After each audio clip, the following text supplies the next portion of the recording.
السلام عليكم ورحمة الله وبركاته. النهاردة إن شاء الله يوم جديد في عمر الفراخ بتاعتنا.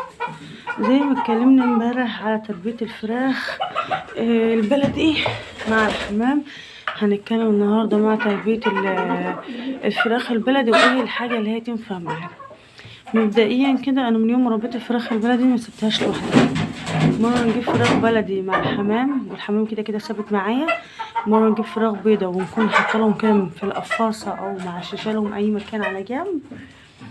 ومرة نجيب ارانب، ومرة نجيب بط بلدي. كل ده بينفع مع الفراخ البلدي. طيب بتأكل الفراخ البلدي ايه؟ ميزة الفراخ البلدي ان هي ما شاء الله المناعة بتاعتها كويسة وما بتتأثرش كتير زي باقي الطيور بالجو والحاجات ديت.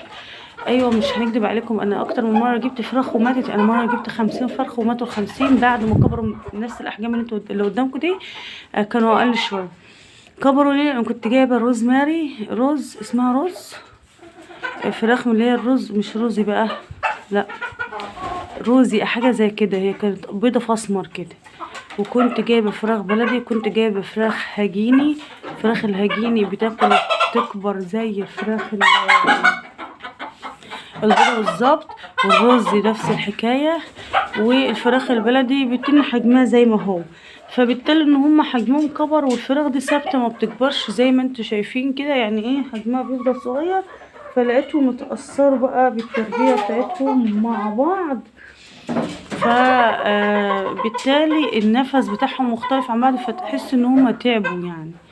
لكن لما جبت فراخ بلدي كذا نوع، يعني الروزي مع البلدي اللي هو ده مع البلدي المهجن، مشوا مع بعض وبقوا كويسين وما حصلش اي حاجة عادي. بنأكلهم بقى ايه؟ عايش ناشف مع تشيشة ناشفة مع علف بعد على حسب السن بتاعهم.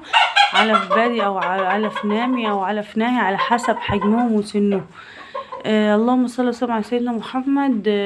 بياكلوا اكل بيتي يعني كويس خالص. بس المشكله ان هم لما بتاكلوهم اكل بيتي وتعيشوهم عليه بيحصل لهم ديدان في بطنهم، فبالتالي بيحتاجوا من فتره لفتره تغلي الشيح وتحط لهم ميه الشيح لوحدها. والشيح اللي انت بتصفيه ده بتحطيه لوحده مع العلف ياكلوه.